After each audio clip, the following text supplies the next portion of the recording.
어원으로 이해하는 생각 한자. 20번째 시간에는 귀신신 또는 하느님신이라는 글자에 대해서 배워보겠습니다. 그리고 그 신자를 이루고 있는 신과 보일시에 대해서도 알아보겠습니다. 네이버 한자 사전에서 신을 찾아봤습니다. 뜻은 귀신신이라고 나오네요. 부수는 보일시변이라고 하고요. 귀신, 신령, 정신, 마음 등 여러가지 뜻이 있네요. 자, 뜻을 나타내는 보일시와 음을 나타내는 신이 합하죠. 이루어졌다고 그러고, 신과 만물을 주재하는 주재하는 신을 뜻을 합하여 정신을 뜻함. 이 말은 좀 이해가 잘 안 되네요. 신은 번개불 모양이라고 했습니다. 이게 왜 번개 모양이 되는지는 잘 모르겠네요. 시변은 신이나 제사의 관계가 있음을 나타낸다. 신은 천체의 여러가지 변화를 부리는 신. 아주 옛날 사람은 천체의 변화를 큰 신비한 힘을 가진 신의 행위라 생각하고 그것을 번개불로 대표시켜 신자로 삼음이라고 써있네요. 디렉터넷에서 설문회자를 봤습니다. 신자가 지금과 모양이 좀 다르죠. 네이버 사전에는 귀신이라고 나오지만 여기는 천신이라고 나왔네요. 인출 만물자, 만물을 끌어낸 것을 신이라 한다. 만물을 만들었다는 뜻이겠죠. 그러니까 옛날에는 이게 천신의 의미로 하느님의 뜻으로 쓰였다가 지금은 귀신이라는 의미로 좀 더 많이 쓰이는 것으로 보입니다. 정신이라는 의미도 있죠. Chinese etymology에서 보면 이거는 phonetic man praying이라고 했어요. 그 네이버에서는 번개불 모양이라고 했는데 여기서는 사람이 기도하는 모습이라고 했습니다.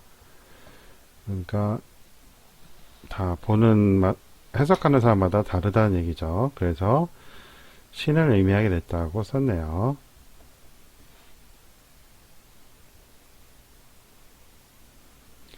여기에서는 갑골문에는 안 보이고 금문에 보이는데 보일시가 없는 글자도 있네요.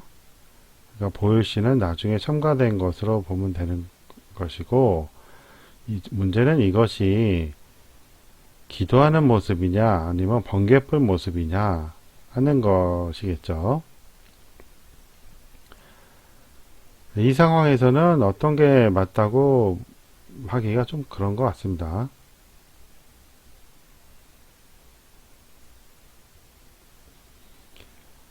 발음이 똑같은 신을 찾아봤습니다. 거듭신이라는 뜻이네요. 번개라는 뜻은 여기는 안 보이고 아홉째 지지 신도 있습니다. 부수는 밭전자네요. 자, 거듭 되풀이하여 아홉째 지지 나라 이름 느리다 펴다 말하다 훈계하다 하면서 번개의 뜻은 하나도 안 보입니다. 옛 모양은 번개불의 형상이라고 하네요.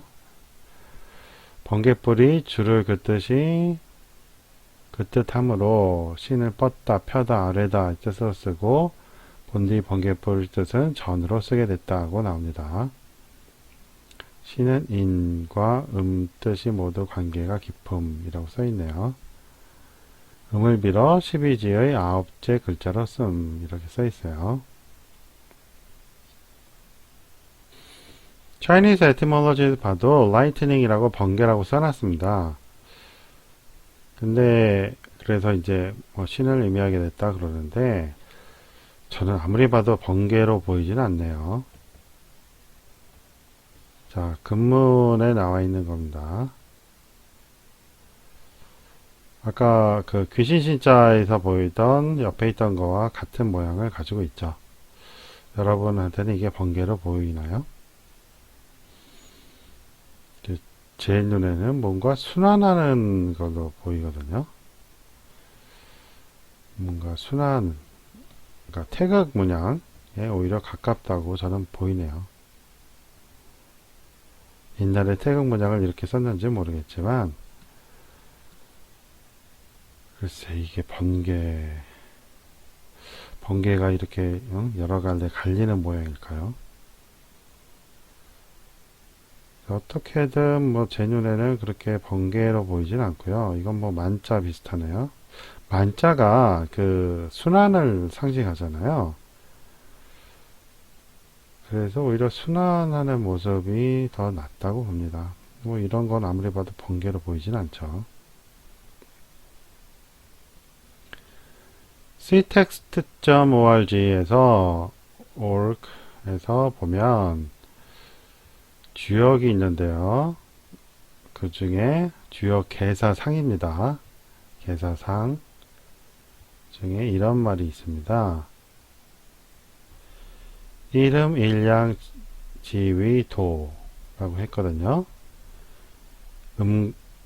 음과 양을 이제 도라고 한다는 건데, 도가 여러 가지 의미로 쓰였는데, 그 노자의 도는 그 신하고 같거든요.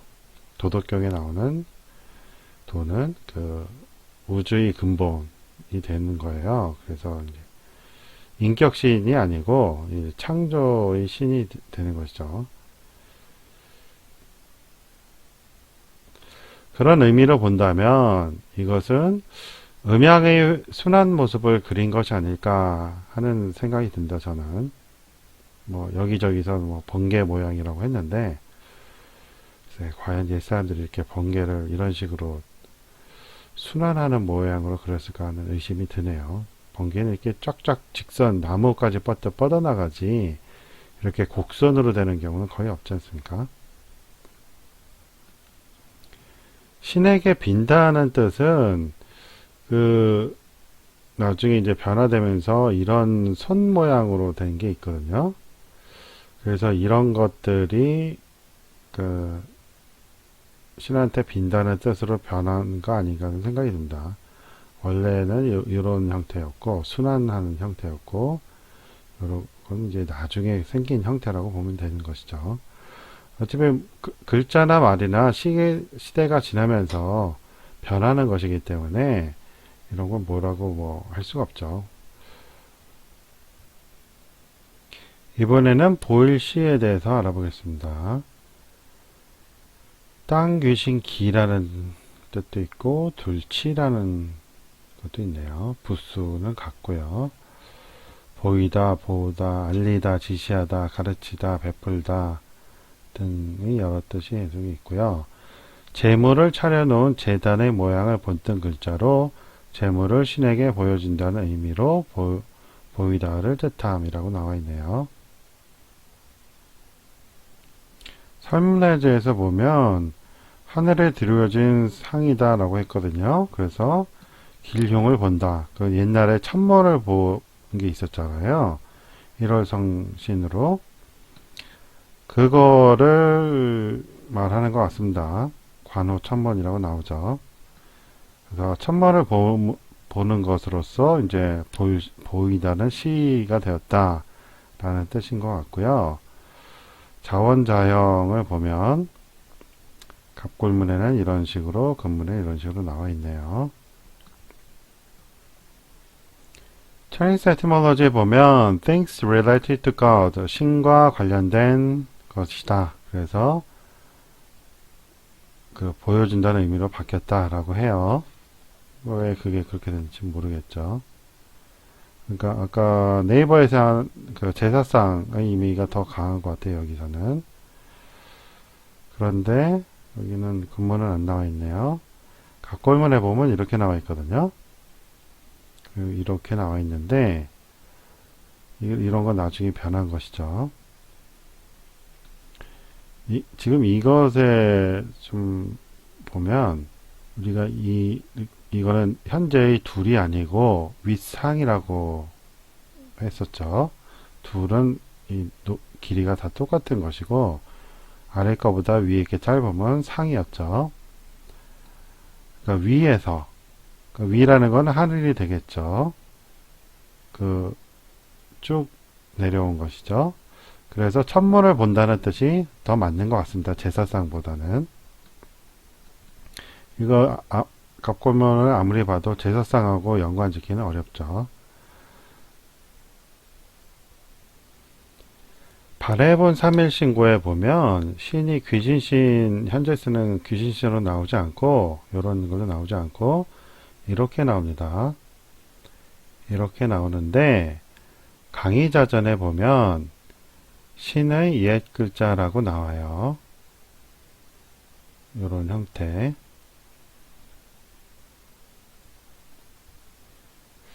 차이니스 에티몰로지에서 찾아보니까 이 글자가 가장 비슷합니다. 그렇죠?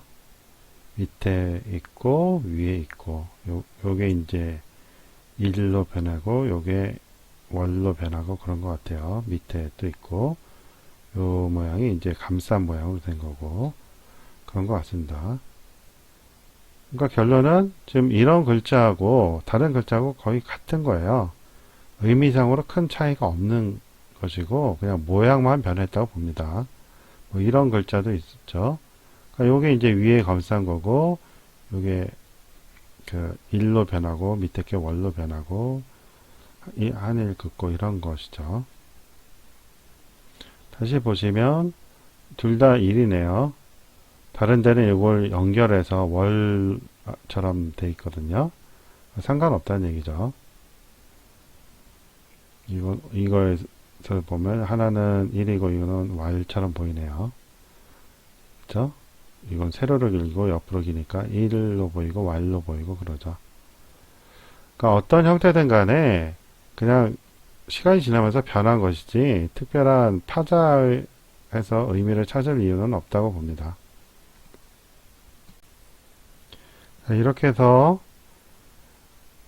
신, 옛날에 천신으로 쓰였는데 요즘은 귀신신으로 더 많이 쓰이는 신에 대해서 알아봤고요. 그 신을 이루고 있는 보일시와 신에 대해서도 알아봤습니다. 그리고 신의 옛 글자인 그 이체자에 대해서 알아봤습니다. 자, 구독 안 하신 분들 구독 누르시면 업데이트 될 때마다 빠른 소식 받아보실 수 있습니다. 자, 도움이 되셨길 바라며 다음 시간에 뵙겠습니다. 안녕히 계세요.